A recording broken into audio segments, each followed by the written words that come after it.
Complete recovery. Pawan Kalyan గారు కుమారుడు mark Shankar కంప్లీట్గా ఆయన రికవరీ అవ్వాలి, ఆయన బాగుండాలని చెప్పేసి నేను కోరుకున్నానని చెప్పేసి జగన్మోహన్ రెడ్డి గారు ట్వీట్ ప్రధాన ఉద్దేశంగా చెప్పొచ్చు. అదేవిధంగా my thoughts are with the family in this difficult time. ఈ క్రిటికల్ సిచ్యువేషన్లో ఆయన ఆలోచనలన్నీ కూడా ఆ ఫ్యామిలీ బాగుండాలని చెప్పేసి ఆయన కూడా దేవుడిని కోరుకుంటున్నట్టు అయితే ఇక్కడ చాలా క్లియర్గా ఆయన ట్విట్టర్ ఉద్దేశంగా చెప్పొచ్చు. 29 నిమిషాల్లో జగన్మోహన్ రెడ్డి చేసినటువంటి ట్వీట్కి దాదాపు 80,000కు పైగా ఇక్కడైతే వీక్షించినట్టయితే తెలుస్తూ ఉంది. అయితే రాజకీయాల్లో ఇదొక మంచి శుభపరిణామంగా చెప్పుకోవచ్చు. ఎందుకంటే గత ఎన్నికల్లో వైకాపా అధినేతను దించుతానని చెప్పేసి జనసేన అధినేత కుండ బద్దలు కొట్టినట్టు చెప్పారు. అదేవిధంగా 151 స్థానాలు ఉన్నటువంటి వైఎస్ఆర్ కాంగ్రెస్ పార్టీ అధినేత 11 స్థానాలకు పరిమితం అవడంలో కీలక పాత్ర పోషించారు జనసేన అధినేత. సో ఇద్దరు కూడా రాజకీయంగా ప్రస్తుతం బద్ధ శత్రువులు రాజకీయంగా ఎవరు ఉన్నారు అంటే అది ఆంధ్రప్రదేశ్లో యువనేతలుగా ఉన్నటువంటి పవన్ కళ్యాణ్ వర్సెస్ జగన్మోహన్ రెడ్డి అని ప్రధానంగా చెప్పొచ్చు. ఎందుకంటే పవన్ కళ్యాణ్ వల్ల 2 సార్లు తన అధికారం కోల్పోయాననేటువంటి విపరీతమైనటువంటి కోపం అయితే జగన్మోహన్ రెడ్డికి ఖచ్చితంగా ఉంటుంది అని అయితే ఖచ్చితంగా చెప్పొచ్చు. ఎందుకంటే 2014 ఎన్నికల్లో టీడీపీ బీజేపీకి మద్దతు ఇవ్వడంతో జగన్మోహన్ రెడ్డి ఇక్కడ ఓటమి చెందారు. అదే జనసేన అధినేత 2014లో టీడీపీకి బీజేపీకి మద్దతు ఇవ్వకుండా ఉన్నట్లయితే జగన్మోహన్ రెడ్డి ఖచ్చితంగా ప్రభుత్వాన్ని ఏర్పాటు చేసే అవకాశం ఉండేది. అదేవిధంగా 2024 ఎన్నికల్లో కూడా తెలుగుదేశంతో జనసేన అధినేత జట్టు కట్టడంతో వైకాపా ఘోరమైనటువంటి ఓటమి చవి చూసింది. సో అప్పటి నుంచి కూడా జగన్మోహన్ రెడ్డికి అదేవిధంగా పవన్ కళ్యాణ్కి మధ్య ఒక పెద్ద అగాధం అయితే ఏర్పడిందని చెప్పుకోవచ్చు రాజకీయంగా. అయితే గతంలో కూడా జగన్మోహన్ రెడ్డికి సంబంధించి ఆయన్ని రాజకీయంగా మాత్రమే నేను విభేదిస్తాను, వ్యక్తిగతంగా ఆయన్ని విభేదించాల్సినటువంటి అవసరం నాకు లేదంటూ అనేక సందర్భాల్లో జనసేన అధినేత చెప్పిన పరిస్థితి ఉంది. అదేవిధంగా వైకాపాకి సంబంధించి గతంలో కొంతమంది నాయకులు తనని క్యారెక్టర్ అసాసినేషన్ చేసిన తరుణంలో ఆయన సంచలనమైనటువంటి వ్యాఖ్యలు కూడా చేశారు వైకాపా నేతల్ని ఎమ్మెల్యేలను ఉద్దేశించి. అయితే ప్రస్తుతం కనుక చూస్తే జనసేన అధినేత పవన్ కళ్యాణ్ కుమారుడు త్వరగా ఆరోగ్యంగా కోలుకోవాలి, సింగపూర్ హాస్పిటల్లో చికిత్స పొందుతున్న మార్కు శంకర్ పవనోవిచ్ త్వరగా కోలుకోవాలని చెప్పేసి అన్ని పార్టీల తరపు నుంచి కూడా ఆయనకి విశేష అయితే పెద్ద ఎత్తున వస్తూ ఉన్న పరిస్థితి ఉంది.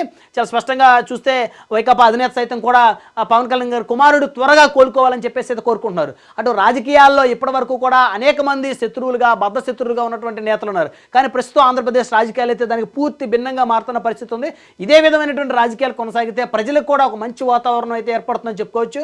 ఎందుకంటే ఒకరికి సంబంధించినటువంటి ఘటనలో మరొకరు అంటే వ్యక్తిగతంగా ఎవరు ద్వేషాన్ని పెంచుకోకుండా ఎవరైనా రాజకీయ నాయకులు పనిచేసేది ప్రజల కోసమే కాబట్టి వారి కుటుంబాల్లో ఏమైనా దురదృష్టకరమైన సంఘటనలు జరిగితే వాటిని చూసి సంతోషపడకుండా ఖచ్చితంగా వాటిని చూసి బాధపడి తమ కుటుంబంలో జరిగిన విధంగా ఫీల్ అయ్యి ఎదుటి వాళ్ళు బాగుండాలని కోరుకోవడం అయితే నిజంగా చాలా గొప్ప ఉద్దేశం చెప్పొచ్చు. ఇక్కడైతే ఖచ్చితంగా జగన్మోహన్ రెడ్డి ఆయన వేసినటువంటి ట్వీట్ ఏదైతే ఉందో భవిష్యత్తు రాజకీయాల్లో అటు పవన్కి జగన్కి మధ్య ఉన్నటువంటి ఇప్పటి వరకు ఉన్నటువంటి విపరీతమైనటువంటి ఏదైతే విద్వేషం ఉందో ఆ 2 పార్టీ కార్యకర్తల మధ్య కూడా ఎంతో కొంత ఖచ్చితంగా అది తగ్గేటువంటి అవకాశం అయితే స్పష్టంగా కనపడుతుంది. అదేవిధంగా నారా లోకేష్ పవన్ కళ్యాణ్ అన్న కుమారుడికి అలా జరగటం దురదృష్టకరం అని చెప్పేసి ఆయన కూడా వేసిన ట్వీట్ ఏదైతే ఉందో ఇవన్నీ కూడా ఇటు గత కొద్దిసేపటి క్రితం కూడా తిరుమల తిరుపతి దేవస్థానం తిరుపతికి సంబంధించి కూడా చాలామంది కొబ్బరికాయలు కొడుతున్నట్టు కూడా తెలుస్తూ ఉంది. జనసేన పార్టీకి సంబంధించినటువంటి ఎవరైతే ఆ పార్టీ శ్రేయోభిలాషులు పవన్ కళ్యాణ్ అభిమానులు ఉన్నారో అదేవిధంగా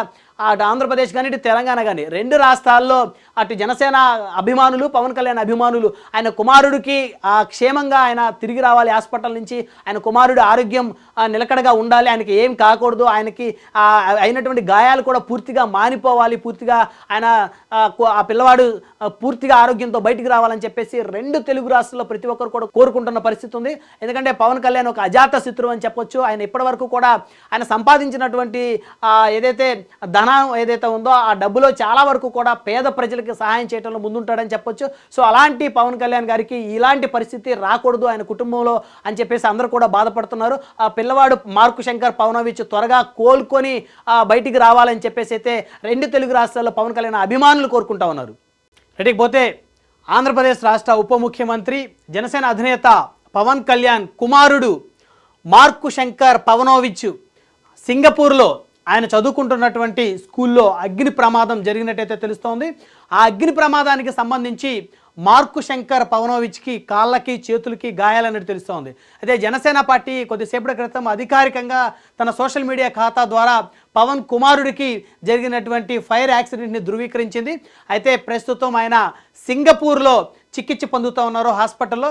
అయితే ప్రస్తుతం అల్లూరి సీతారామరాజు జిల్లాలో పర్యటనలో ఉన్నటువంటి రాష్ట్ర ఉప ముఖ్యమంత్రి పవన్ కళ్యాణ్ ఈరోజు సాయంత్రానికి వైజాగ్ చేరుకుంటారు.